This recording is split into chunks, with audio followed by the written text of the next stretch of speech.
Bila bicara tentang Yogyakarta, Masjid Gede Kauman bisa jadi salah satu masjid yang paling banyak dikenal oleh masyarakat. Apalagi hingga kini, masjid ini masih digunakan dalam berbagai perayaan hari besar Islam bernuansa Jawa, seperti Grebek. Masjid Gede Kauman adalah masjid tertua yang dibangun bersama Keraton Yogyakarta pada 1755 dan selesai pada 1773. Masjid Gede Kauman berarsitektur Jawa dengan atap tumpang tiga yang melambangkan tahapan kehidupan spiritual Islam, yaitu syariat, hakikat, dan makrifat. Masjid ini dianggap sebagai masjid pusat atau pancer, mengikuti konsep kiblat papat Kalimo Pancer, yang artinya 4 penjuru dengan satu pusat. Dengan konsep itu, maka ada 4 masjid yang berada di 4 penjuru mata angin bernama Masjid Patok Negoro yang membatasi wilayah ibu kota Kesultanan Yogyakarta atau disebut sebagai Negoro Gung. Secara administratif dia menjadi batas negara Gung, menjadi batas wilayah negara besar gitu. Negara Yogyakarta Hadiningrat, tapi secara tatanan kewaliannya, karena tatanan Khalifatullahnya, Masjid Patok Negoro ini menjadi masjid yang menyangga keutuhan negara, menjaga keutuhan tatanan yang dibangun oleh Sultan Hamengkubuwono pertama, dan juga menjaga tatanan yang sudah dibangun oleh para raja dan wali-wali sebelumnya gitu. Dua Masjid Patok Negoro berdiri sebelum Keraton Yogyakarta dan Masjid Gede Kauman, yaitu Masjid Patok Negoro Melangi dan Boso Kuning. Sementara dua masjid lain, yaitu Masjid Patok Negoro Ad-Darajat Babatan dan Dongkelan, berdiri setelah Keraton dan Masjid Gede dibangun pada 1755. Masjid Patok Negoro Melangi diyakini sebagai masjid yang pertama kali berdiri di antara Masjid Patok Negoro lain, yaitu pada 1723. Masjid ini menjadi batas di sisi barat Kesultanan Yogyakarta. Yang membangun masjid ini adalah Bendoro Pangeran Hangabei Sandio atau yang dikenal dengan Kiai Nur Iman. Kiai Nur Iman adalah kakak kandung dari Sri Sultan Hamengkubuwono pertama. Pada masa Perang Jawa yang dipimpin oleh Pangeran Diponegoro pada 1825 sampai 1830, masjid ini punya sejarah penting. Pasalnya, serambi masjid digunakan sebagai tempat untuk mengatur strategi melawan Belanda. Pangeran Diponegoro sering sekali rapat perang di masjid, di serambi Masjid Patok Negoro ini. Melangi berasal dari kata mulangi yang berarti mengajar. Sejak awal di sini memang sudah menjadi tempat belajar santri pada kiai hingga diformalkan menjadi pondok pesantren mulai tahun 1932. Masjid Patok Negoro yang dibangun setelahnya adalah Masjid Patok Negoro Pelosok Kuning yang dibangun pada 1724 atau setahun setelah pendirian Masjid Patok Negoro Melangi. Masjid yang menjadi batas sebelah utara Keraton Yogyakarta ini didirikan oleh anak Kiai Nur Iman, yaitu Kiai Mursodo. Tamir masjid mengeklaim keaslian masjid ini masih terjaga hingga 80%. Salah satunya adalah kolam atau blumbang dengan kedalaman sekitar 2 meter.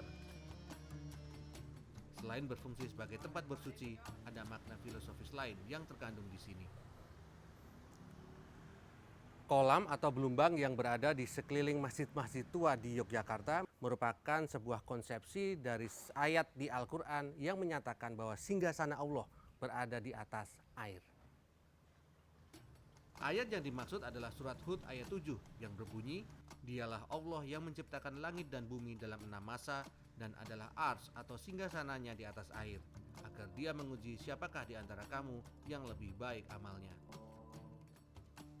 Masjid Patok Negoro terdiri dari satu ruang utama salat yang ditopang oleh 4 pilar utama. Di sebelah kiri dan kanan terdapat ruang yang disebut pawestren yang dikhususkan untuk jemaah perempuan. Pawestren diambil dari kata estri yang berarti perempuan. Di Masjid Pelosok Kuning, ruangan ini masih digunakan sesuai fungsi awal. Inilah pawestren yang berada di sebelah kiri dan kanan dari ruangan utama Masjid Patok Negoro. Pawestren digunakan untuk khusus jamaah perempuan yang posisinya sejajar dengan jamaah laki-laki. Ada pesan kesetaraan dalam Islam dari masjid-masjid tua di Yogyakarta. Perempuan diletakkan sejajar dengan laki-laki. Jadi dari sini kita bisa membaca bagaimana orang dulu itu menempatkan perempuan sebagai makhluk yang sama-sama mulia dengan laki-laki. Di sisi timur, ada Masjid Patok Negoro Ad-Darajat Babadan yang dibangun pada 1774. Sekilas bentuk masjid ini berbeda dengan Masjid Patok Negoro lainnya. Pasalnya saat kependudukan Jepang pada 1940, masjid ini beserta semua warga dipaksa pindah karena lokasinya akan digunakan sebagai bandara militer. Usai Jepang angkat kaki, masjid ini dibangun kembali pada masa pemerintahan Sri Sultan Hamengkubuwono ke-9 yang bernama muda Doro Jatun. Nama itu kemudian menjadi nama Masjid Patok Negoro Babatan Ad-Darajat, serta menjadi satu-satunya Masjid Patok Negoro yang memiliki nama lain dalam bahasa Arab. Nama masjid ini bisa ditemukan pada mimbar masjid yang berlatar simbol seperti keraton Yogyakarta dengan kaligrafi Arab bertuliskan Darajat yang juga bisa dibaca Darojatun dengan angka tahun pendirian masjid pada abad 18. Masjid Patok Negoro yang terakhir adalah yang berada di sisi selatan, yaitu Masjid Patok Negoro Dongkelan yang dibangun pada 1775 atau setahun setelah pembangunan Masjid Patok Negoro Babadan. Bagian asli dari masjid ini hanya umpak atau fondasi tiang utama saja, karena masjid ini pernah dibakar oleh Belanda pada 1825 pada awal Perang Jawa yang dipimpin oleh Pangeran Diponegoro.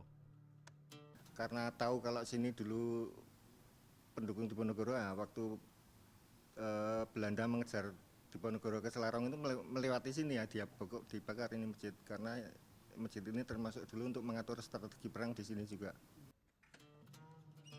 Setelah itu masjid dibangun kembali dengan bagian puncak atau mustoko yang dibuat dari tanah liat. Burhan menambahkan, bangunan masjid ini memiliki 7 pintu. 7 dalam bahasa Jawa disebut pitu, yang kemudian diartikan sebagai pituduh dan pitulungan yang berarti petunjuk dan pertolongan dari Sang Pencipta. Sementara jendela berjumlah 9 sebagai simbolisasi jumlah wali songo penyebar Islam di Pulau Jawa.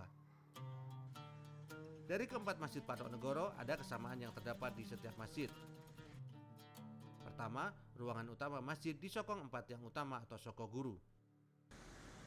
Selain itu, bagian atas masjid tidak berbentuk kubah seperti kebanyakan masjid yang dibangun di zaman modern.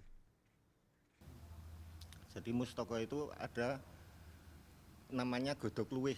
Jadi ada godo itu simbol dari ketauhidan huruf alif. Kemudian ada daun keluih. Daun keluih itu simbol keluwian yang mempunyai kelebihan. Terus ada bunga gambir, itu yang menyebarkan aroma harum, gitu. Di bagian barat Masjid Patok Negoro pasti terdapat makam para leluhur, baik yang mendirikan atau menjadi imam masjid tersebut. Di Masjid Patok Negoro Melangi dimakamkan pendirinya, yaitu Kiai Nur Iman. Sementara di Masjid Patok Negoro Pelosok Kuning dimakamkan imam atau penghulu masjid, yaitu Kiai Mustafa atau Kiai Hanafi yang merupakan cucu Kiai Nur Iman. Di Masjid Patok Negoro Ad-Darajat Babadan terdapat makam Kiai Karangbesari atau Kiai Ngabdul Karim yang merupakan cucu Kiai Nur Iman. Sementara di Masjid Patok Negoro Dongkelan terdapat makam pendiri masjid, yaitu Kiai Sihabuddin.